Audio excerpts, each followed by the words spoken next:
right, what is up, boppers? We have Miss Chloe Hotline with us today. Hey everybody. So excited to have you. And we got to shout out DJ Larry, Show Your Work podcast, because that is how we got connected.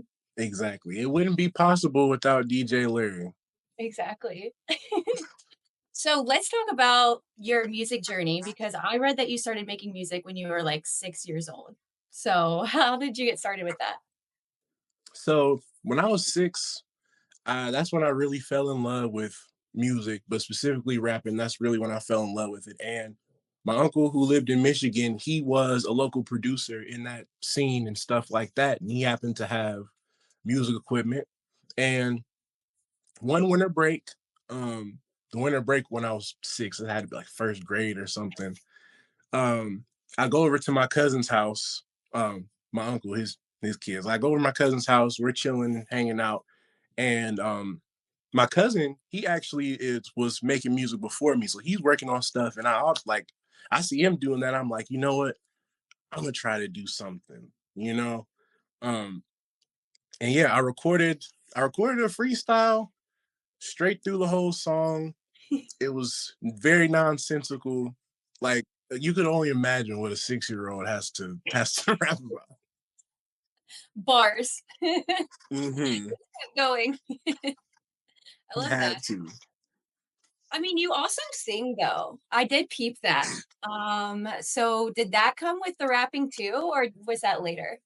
Okay, so the singing thing came way later. It's a funny story. So from the time I was 6 up until I want to say around 8th grade, that I was just focused on, I'm gonna be a rapper. I'm gonna be a rapper. This is my thing. But around the time I was in middle school, I started, like, my taste started branching out, and it wasn't just rapping. I was listening to different kinds of alternative music, just listening to all kind of R&B, pop, even, like. And I kind of, and it's funny because this happened around Christmas time too. It was Christmas Eve 2000. It was Christmas Eve 2016. I was like, you know what, I think I want to be an R&B singer now. So what I did was, that day I had grabbed a bunch of instrumentals from YouTube or just wherever that I liked, and I sat down at the dining room table with my laptop, and I didn't even have a real microphone at the time. I had headphones with a mic attachment. So I had that plugged up to the computer, and I had all these beats, and, like, mind you, I hadn't. I'm all of my siblings, like my sisters, my brother, they're like amazing singers. Like, they could blow the house down, like church singers. Like, matter of fact, like when I was younger and we'd go out of town to see my grandma on my mom's side or my family in Michigan, we always have to sing in church. It would be like, oh, look at my grandkids, or look at, yeah, like they could sing real good. I would always be the one kind of just loafing through it, honestly, at the time. Like, it took me a it took me a while to get that singing bug. But yeah, I recorded that whole freaking mixtape that night, and I put it out on Bandcamp. It's under a different name, but you could actually go find it still. No. And yeah, that was the moment when I was like, okay, yeah, I'm a singer now. I'm gonna start singing. But it took me, honestly, it took me until recently to be like fully confident with my singing voice. Like, I feel like you could hear it over the years kind of develop a little bit. Yeah. Honestly, I feel like the mics and like the audio equipment that you have too, like really Mm, affects that your singing sounds, at least from my experience. I'm like, if I use a good mic and I hear myself, I'm like, I'm not that bad. yeah. That's another thing. Once I got proper, I didn't have proper equipment Yeah. until a few years ago. So that's probably why I was like, yeah, it feels good now. Like, it's, Yeah. So you're from Cincinnati, right? yep, born and raised. We have artists, a bunch of them. Like, there's a whole scene here and everything. But yeah, it's just, it seems like the whole time there's been a scene here. It's like there's always somebody waiting. I mean, we're always waiting for like the big push. Like, I remember when I was younger, this is like when I was a kid, I didn't know that there were any rappers from Cincinnati, period. Until there's this rapper named Lantana. He had this song called All Hustle No Luck. It got premiered on 106 in Park, and everybody in the city was going crazy. It's like, ah. And then the part that really made me think, oh, I could do this shit, because he had a remix of the song and it had Yo Gotti, Pusha T, and Bun B on it. So I'm Wow. like, and the remix to the original and the video to the original and the remix were on 106 in Park. So once I saw that, I was like, oh wow, like I can actually do something. Yeah. Um, but locally, but locally getting into the scene wise, the first rapper from here that I met personally was a good friend of mine, Suicide Rascal. He eventually moved from the city, like he lives on the West Coast now, but he was the first person to open me, like bring me in with welcome arms to the scene. Like, yeah, I didn't, because I had no idea, and then the Lantana thing happened, and then around that time there were a lot of artists here, but like they were they were doing more like the Chicago style, what was popular at the time. Like the drill shit, like hit our city crazy. Like it's, but at that time back then, like not now, but back then when it actually happened. But nobody noticed except for people here. Like there was artists, Ron Splash, a bunch of people that kind of had that kind of drillish Chief Keef sound. But Suicide Rascal was the first person that was doing kind of alternative styles of rap mixed in with a little bit of everything. And that led me to meeting all the people that I know now, like Devin Burgess, Grand Ace, he's another artist from here. GRL girl, she's another artist from here also. I don't want to leave anybody out. I don't really I'm trying to think of everybody.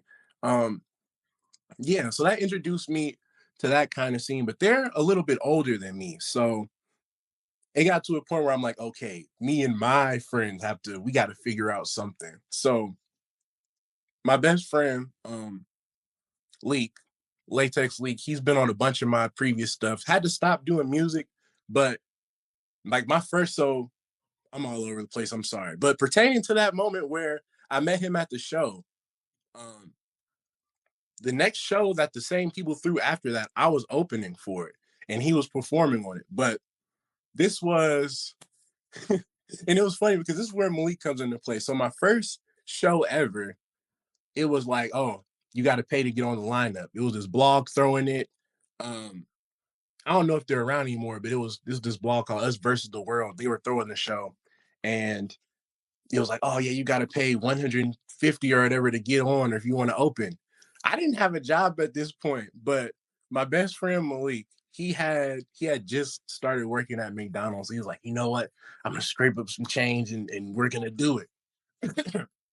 So yeah, my first show was 2019, and it was like my set wasn't bad, but I feel like looking back at it now, I didn't have it all together yet. Like I had witnessed outfit was terrible. Like I wore like it wasn't a terrible outfit. I think it was more I didn't have the confidence at the time to pull it off. Stage outfits are hard, like it's a Yeah, whole different thing, you know? yeah. I had like a platinum blonde wig with a part down the middle. I had on a white turtleneck, and then I had on like these weird red bell bottoms. And I went up there and I did my set, and nobody was really everybody was kind of like, huh, like we came here for a rap show. Um, but yeah, I couldn't even stay. I couldn't even stay the whole thing. 'Cause I had school the next morning. So I didn't get to see my friend Rascal perform, and I didn't get to see the headliner either. And the headliner of the show was another Cincinnati rapper, Lambs, Insomniac Lambs. About 10 years ago or so, he was like going crazy. He had songs with Cardi, Uzi, like Thousand Band Fun, all kind of people from that sector. And he was from here. And specifically, he was from my side of town. So I was like, wow, wow, I could really do this. So yeah, I didn't even get to see him perform. I opened up for him, and that was my first show. Switching gears a little bit, happy belated birthday. Thank you. Thank you. And I would like to point out that Rihanna has the same birthday as you. Yes. That is so iconic. Yeah, I know it's crazy. I think it's me, Rihanna, and Kurt Cobain all have the same birthday. So Whoa! I didn't realize Kurt Cobain was too. Wow. yeah, that's like is once I realized that, I was like, okay, yeah, I'm destined to be an artist. Great. Do you feel, like, connected to them in any way, or are you just like, "Meh"? Yeah, I feel connected to any artist that's a Pisces, honestly. Like I find a lot of my favorite artists are happen to be Pisces. Yeah. Whether it be Erica Badu, Tyler the Creator, Rihanna, Kurt Early? Cobain, like it's just it's weird that it just happens to be like that for me. Yeah. I actually have the same birthday as Solange. Oh wow, she's one of my Yeah, favorites too. That's crazy. I love her. Yeah, I'm a Cancer, so I love her and Ariana Grande, Selena Mm, Gomez, hmm. I just like that energy, but, yeah. Well, let's talk about 8 Moons. It is Mm, so good, by the way. thank And you. I would like to point out that I was going through, like, upcoming albums, and I always look at, like, Pitchfork and, like, Rap Genius and stuff, and I Mhm. saw 8 Moons on Rap Genius, and it was like, What? no, yeah! Do you not know that? No, that's wow, Yeah, you dang. went to the Rap Genius list, so Mm. so what was the inspo behind the title, the project? So the inspiration behind the title is so one of my favorite rappers when I was a kid, OG Mako passed away. But yeah, he had a project called 10 Moons, and that was one of my favorite projects by him. So I was like, you know what, in homage, I'm gonna do 8 Moons. Wow, I love And and the whole but the title has nothing to do with the concept. Well, okay, the title ties into the concept, but not not like okay, I can explain. I can explain. So the record that I put out before this, the album that I put out before this, Pony Keg, I was like, okay, guys, this is my last album. Like I pulled the fake retirement. And honestly, it didn't go as I thought it would go. I'm like, dang. And I still want to release music. So what the hell am I doing? I just had a really rough year last year. I was like, I don't even know. But um towards the end of the year, once I was getting myself back together, my life back in order, I'm like, you know what? The album isn't that bad. Like I love Pony Cake, by the way. Now that I've sat and listened to it, like if I ever like that's the most singing I've done on a project ever. Like that project is just me just kind of laying it laying it all out there. But I got had time to sit with it and I was like, okay, um, what should I do next? And I was actually starting to work on this project that I'm gonna put out in June, which is like a proper album, um, like a proper album. And I found out that OG Mako was in the hospital, and that made me go back and listen to a bunch of the stuff, all his work, his whole discography, pretty much. And I was just like, dang, like only if people knew the range that he had, like yeah, only if people knew. And it's like and it's like I felt like, dang, well, who knows what's gonna happen, but I know I gotta show my range on my project. So that's kind of how 8 Moons came about. A lot of the a lot of the songs on this project too are not necessarily holdovers, but things that didn't fit my last project. Or like, because I do this all the time. It happens all the time. I come home and I'm like, oh, I have an idea for a song, or a melody pops up. Like a bunch of the songs came to be like that. Like Hottest of the Hot, which is like, I love that song. But that came to be just that's my because favorite. I was just walking around like yeah. But that's how 8 Moons came to be. Yeah, well, it's interesting that you said that you were touching on your range because that is something that I noticed, like, right off the bat because I mean, you show so many different styles, but it's very cohesive. Like your voice sounds, the same and everything. And it's funny because you honestly sound kind of Atlanta a little. Like, Really? yeah, like I hear like early I Love McConan in your voice. I also hear, Yes. Oh, McConan. That was like McConan is like my North Star. Like when it comes to the stuff, yeah. He was another one around the time I got really into OG Mako. yeah. I fell in love with his early stuff. Like my whole songwriting and everything pretty much comes from him. That's so funny. Well, I heard that instantly in your in your songs. I'm glad you caught that. I because it Yeah. seems like you're the first person that's ever caught that. I'm glad you did. Do you listen to Awful Records by chance? Like, Yes. okay, that is what I heard. Like, it really sounded so reminiscent of that time period, and not in, like, a negative way, because it sounds fresh, obviously, but Mm. it just made me, like, think back to that time period where it was just like everything was so DIY and like really, really good. But it Yeah. was like a time where people were just authentically putting stuff out on SoundCloud, like on independent labels and like really Hmm. collaborative, like on the internet, and that's the kind of sound that I get from this album. I also hear some Kid Cudi. I don't know if Yes. you at all. Okay. It was very, like, pursuit of happiness energy I could get from some of your Yeah. songs because you do a really good job of, like, doing the, like, rap flexing, like, with Hottest of the Hot, right? But Yeah. then Mhm. you also are very vulnerable in a lot of your lyrics, and, I think it's Yeah. really cool to be able to show that duality, and I feel like McConan and Kid Cudi are 2, like, good examples of people who kind of touch on, a lot of different aspects of, being a human. Yeah, definitely. Cuddy, like, definitely was one of my it's always been one of my favorite artists. And the fact that he's from Ohio too has always been kind of like, yeah. I love Cuddy. Yeah. Um, what is your favorite song on the project? Ooh, okay. Hmm. I really gotta think.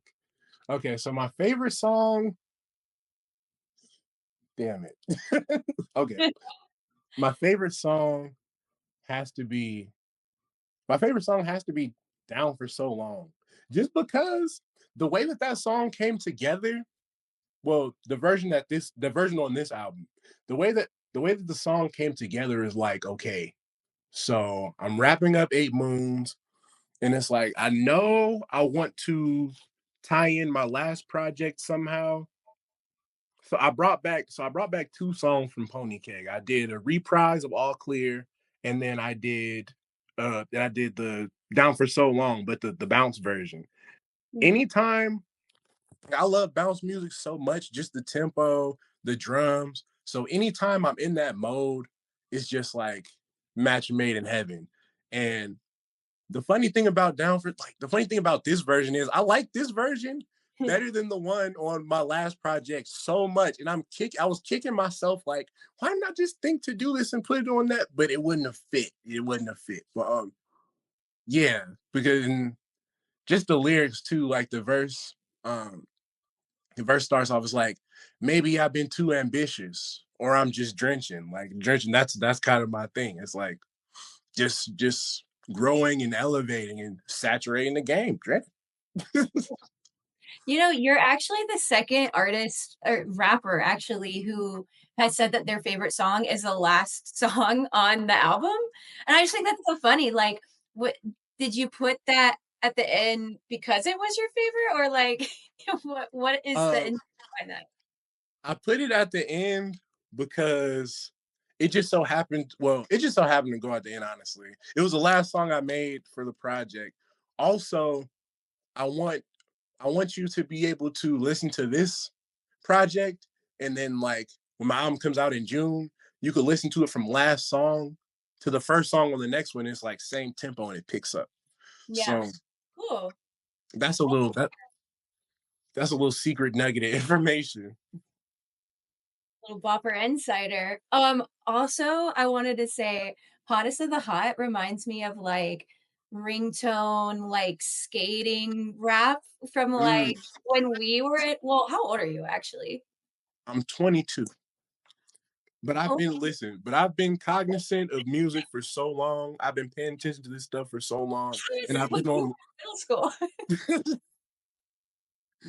Okay, but it definitely reminds me of, like, early 2000s, like, ringtone Mhm. for rap, and it's funny because I feel like that's kind of coming back, like, with Tweaker, like, with, Yeah, yeah, and that was kind of the sound that I was hearing, and I was like, "That's cool." yeah, it's, Hottest to the Hot, and that song, oh my gosh, that song wasn't even supposed to happen. So, that song came to be because I was in my production bag, and I'm like, "Okay, I need to keep making bounce stuff. I need to keep making my Midwest bounce stuff. 'Cause that's my niche. It's pretty much taking the infrastructure of of a New Orleans bounce song and then mixing a little Detroit rap flavor with it, and then mixing a little Milwaukee rap flavor with it, and then mixing my Ohio sprinkles in there, and there you go, Midwest bounce. But so I was doing my producer thing, and I made a remix to "Okay" by JT over that beat, Right. and but nobody. I didn't promote it really anything. I was just like, I'm just throwing this out to see how it feels or whatever. And a couple of people told me like, oh yeah, I like the beat. Oh yeah, I like the remix or whatever. But I'm kind of like, okay, if it comes down to it, I'm gonna reuse this beat because I will do that. Like that's that's how the song came to be. Um, the ad libs from Hottest to the Hot actually were on the remix to like the remix that I did, like the little flip thing that I did, um, which came in handy because I didn't have to do ad libs. So I'm like, huh.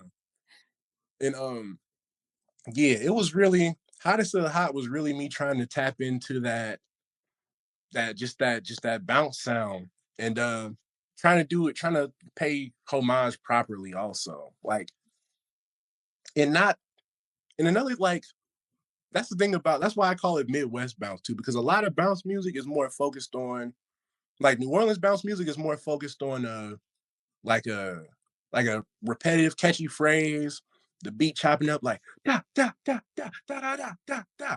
But instead of that, I'm making full songs over these kind of beats. Right. And it's just but in my own way though, in my own way. Yeah. But that's how Hottest of the Hot came to be. And I love that song. I love that video. The video is just that's like that's my personality. If you ever want to wonder, like, oh, I wonder what Chloe Hotline is like in, like the Hottest of the Hot video is like it's me versus me. It's me being silly. Um, yeah, it took like 4 hours to export, but all the effects and stuff were worth it. I agree, honestly, because when I first saw it, I didn't know that it was you, like, for both of them. It took me a second, and I was like, I'm slow, I think." Wow. Um, let's talk about, being a femme rapper, because I feel like right now there's a lot of female voices, Mhm. but I don't hear a lot of voices like yours, and specifically, I really love your song, "Oh, y'all are into girls with deep voices now." So can you tell me more about that song and just um, your experience? yeah, so that song came to be with um I don't know. I don't know what had happened or what I saw, but it had to be something. It was definitely something or post that made me say that because me myself, a friend of mine, Censored Dialogue, she's also a femme rapper. It's like, oh, they like it when they do it, but when we do it, fuck us. Like so I feel like I had to on that song specifically, I feel like I had to bar up on them a little bit and talk about my life a little bit, get into it a little bit.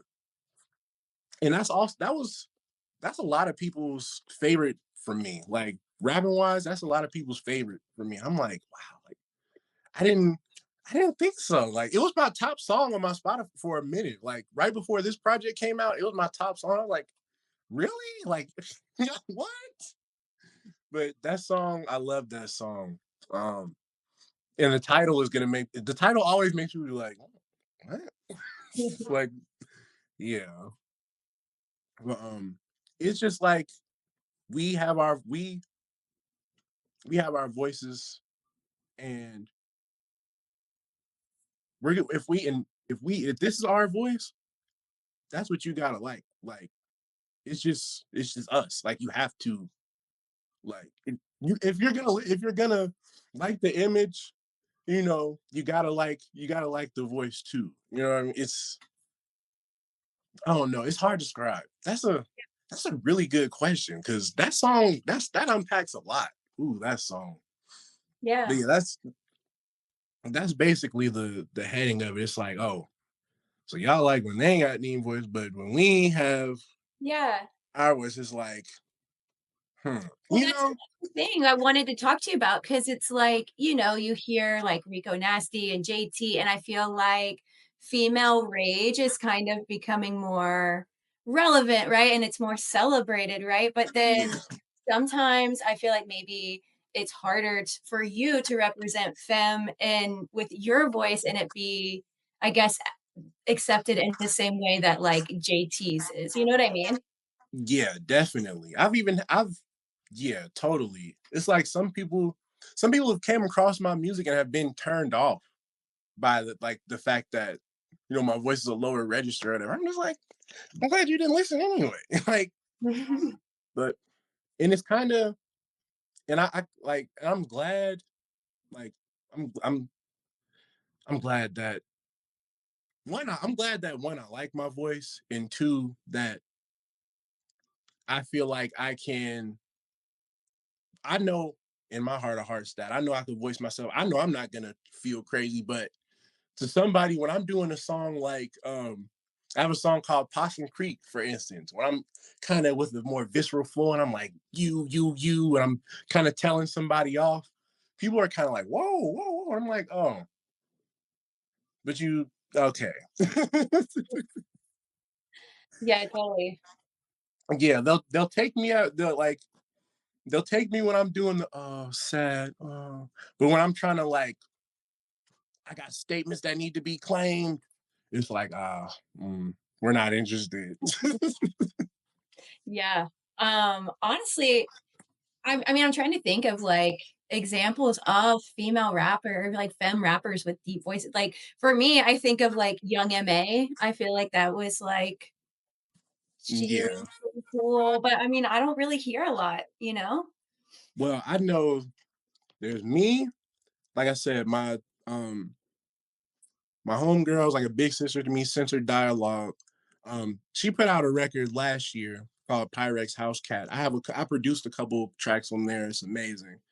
Um, Another one, Savon DePaul, very wordy, very lyrical, more experimental kind of rap, but she's great too.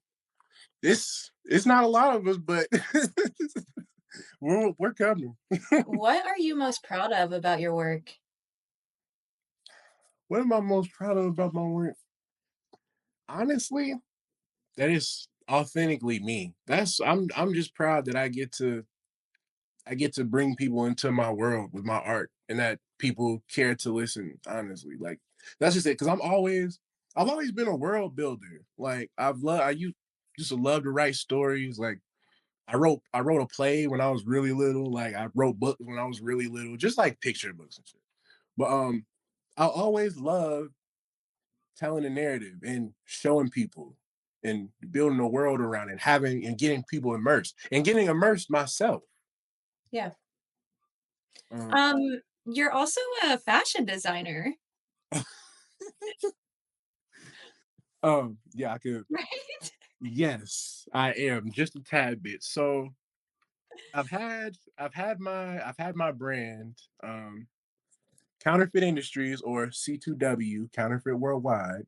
Um, I've had it for about 5 years, and really, I've really just been making performance stuff and merch. Honestly, so far, like my friend Malik, I was telling you about earlier, he helps me run it too.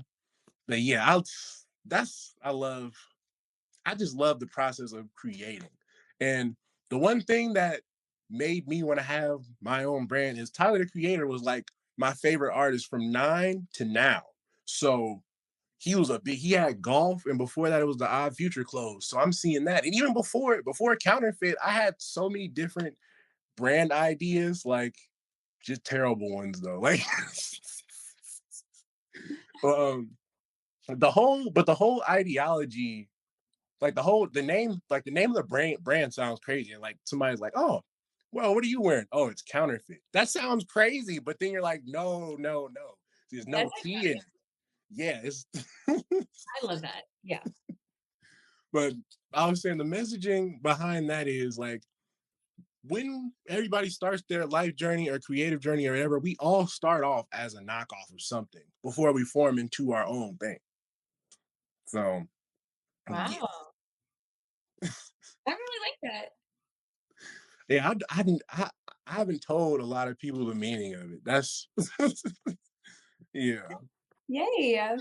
No, yeah, I definitely see that with okay, like the Pisces energy and everything because I feel like and now that I'm thinking about it, Pisces, just like Rihanna and Taylor, like Mm, they use every different creative medium to express themselves, you know? And yeah. that's what I really admire about them and really any creative that can take, you know, fashion or art, or, like art or music and make Mhm. it their own. You know what I mean? Yeah. That's really what inspires me. Like any medium I can. Like I want to have Chloe Hotline the movie one day. Like Yeah. What is a long-term dream for you when it comes to your career? hmm, okay, my long-term dream is okay, it's like a list. So, but it's all encompassing. Um So number one is to be able to live off music completely. Number two is to tour at least 150 days out of the year. And three is when it's all said and done, like I want my own, I want my own like creative compound building. Like Prince had Paisley Park. Well, I want Drench Park. Like I want like a big compound with sound stages, or not even big. It could just be like I don't know. I'll figure it out. But I want space. I want a big creative space. And those three things are like be straight, be perfectly fine, like living wise, not have to worry about anything, be able to like perform a bunch and then have Drench Park, the castle. Yes, we're manifesting. Hmm. We're speaking it into existence right now. Definitely. Matter of fact, it's gonna happen. It is happening. Right. I'm putting it's in the air already. Absolutely. What musical artists inspire you the most? What musical artist inspired me the most? Tyler the Creator. I love McConan. And mm, the third one. And Erica Badu. Those three. Nice. I love that. Okay, last question. What is something about the rap or music industry in general that you want to see change? Um, I one thing that I want to see change. I think that if you're signed to a label, you should at least have you should at least have insurance and healthcare and stuff taken care of.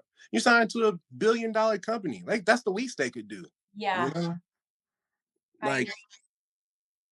um and even like I forgot what it was, but I saw an article they had like a at the time they had like a COVID artist relief fund, but some artists were appropriating those funds. Like it was something like Lil Wayne took like $8 million for no reason. Like I and there just was saw yeah, and there was a guy who worked on guitars and was like a trained guitarist, and he passed away. He couldn't get in any of the. couldn't get access to any of the stuff he needed. So Yeah, that's really my biggest wish. Like if I'm under like a big company or something, like a Universal or whatever, if I'm under a subsidiary, even if it's like a small label that y'all just got distribution with, like I at least have to have life insurance automatically. Like, what the hell? Like, that's no, the least. absolutely. I really admired, Chapel's, like, Grammy speech where she spoke on Mhm. that Me because too. I feel like we're seeing a huge shift when it comes to creators, having the power, because I feel Mhm. like creators have always had the power, right? Because I mean, that's, how these labels and how these people make money, but I feel like there is a big shift of artists, like, reclaiming their value of, like, "Hey, I'm not gonna accept this, or this is what I deserve," you know? Yeah. Actually, Issa Rae, she's a comedian, but she had a sold out show at some arena that was like a Trump arena. Yeah, And I saw that. yeah, and she canceled the whole she was like, I'm not doing it. And I Mhm. was like, you know what? People have the ability to stand on business and like really affect change like that. So I think it will be interesting to see over the next couple of years, like just seeing the success of independent artists, like winning Grammys Mhm. and things like that. Like I think there will be a huge shift of how labels treat their artists, or there should be if they wanna, like, continue having successful Yeah. artists. Well, Chloe, thank you so much for coming on. Do you have any last words or, like, fun facts you wanna share? Um, uh, 8 Moons is out now. Um, it's never a long listen. With Chloe Hotline, I'm an albums artist. I love singles, but I'm an albums artist. And a lot of my albums, at the most, they'll be 40 minutes. So that's enough time. You can watch people, y'all watch a show in 40 minutes. Y'all do whatever with 40 minutes. This project, eight moons, is 27 minutes. So yeah, put your headphones in or get in your car and hop on the space exploration with me. Yeah, do it Right, right now. right Um, now. but yes, 8 Moons is out right now. Go watch go watch the hottest of the hot video, and go watch all the videos and watch how they tie into each other. Listen to listen to the mixtape and tell me like and let me know like is this a good compelling story? Because I don't know if I'm going too long or what. But the thing with the mixtape is like I have like my DJ Drench alter ego hosting it for me, and it's like we're on we're going to an unknown planet that has 8 moons. So we have to be connected to each. We're not on the same ship, so we have to be able to call each other. So you hear a little beeping noise, like boop, boop, boop, boop, boop, boop. You're like, "Oh, Chloe, I can't hear you." So yes, you'll really be into it with this project. Um, 8 Moons, the mixtape, and I'm dropping a music video every Thursday. From here on out, I'm dropping a music video every Thursday on YouTube. If it's not a music video, it'll be like a video essay or me talking about music or something. But yes, a new Chloe Hotline something every Thursday, unless I say otherwise. Nice. Awesome. Where can the people find you on Instagram? At Chloe Hotline on Instagram, at Chloe Hotline on everything. And Yay. it's crazy because I couldn't get that name on everything for a while, but I got it on everything now. So yes, Chloe Hotline spelled correctly on everything. Perfect. All right, boppers, we're out.